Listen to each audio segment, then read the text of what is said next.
Le président de la République a annoncé hier sur cette scène qu'une loi sur la dépense serait votée avant la fin de l'année prochaine. Si cette loi devait contenir, absolument 3 mesures, quelles seraient-elles? Il me semble important que cette loi soit en réalité une loi d'orientation, une loi cadre, et pas une loi technique qui résolve tel ou tel aspect de la question de la perte d'autonomie.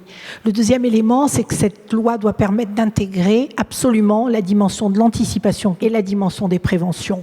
Le but, le sens de l'histoire, c'est de faire que le moins grand nombre de nos concitoyens ne se trouvent à terme dans une situation de perte d'autonomie lourde. C'est un défi, c'est un combat pour que les années de vie gagnées, comme on dit, vaille la peine d'être vécu. Le troisième élément, c'est de savoir comment on pilote une affaire pareille. Et donc, aller trop vite vers « il faut se mettre dans la sécu », parce que ce qu'on vise, c'est le financement collectif, solidaire et de haut niveau, je trouve que c'est un agrégat rapide. Le vieillissement tel que nous l'envisageons aujourd'hui est un risque qui met en tension notre système de protection sociale et qui fait douter nos concitoyens.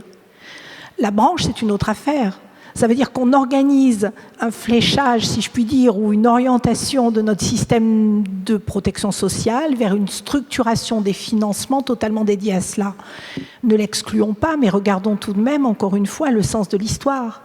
Que faut-il financer avec ces ressources? Est-ce qu'on finance du soin? Mais dans ce cas-là, il y a l'assurance maladie. Est-ce qu'on finance de l'accompagnement? Et dans ce cas-là, on est sur des politiques partagées, Caisse nationale de solidarité pour l'autonomie, mais également départements.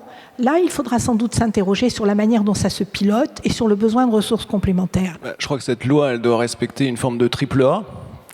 Le premier A, c'est à pas en établissement. Je pense qu'il faut apporter une réponse mesurée à la hauteur des enjeux financiers, évidemment, selon peut-être un calendrier progressif.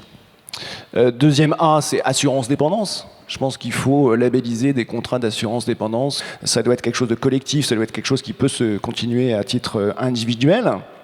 Et des contrats labellisés qui apportent de la confiance au consommateur, enfin à la personne qui va souscrire. Et puis troisième A, évidemment, A comme aidant. Pour moi, la mesure numéro 1, c'est bien entendu sur le long terme, travailler sur le maintien à domicile. Le 2, c'est le statut des aidants.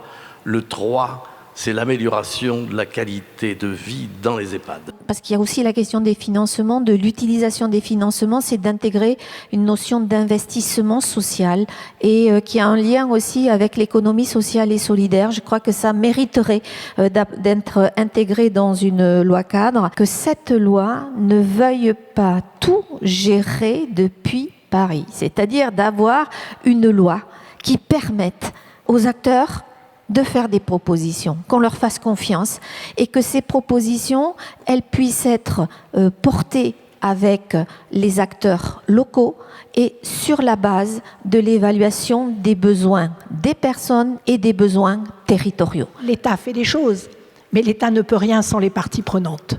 Et l'heure est venue de veiller à ce que l'ensemble des parties prenantes soient bien associées au pilotage de ces politiques de l'autonomie.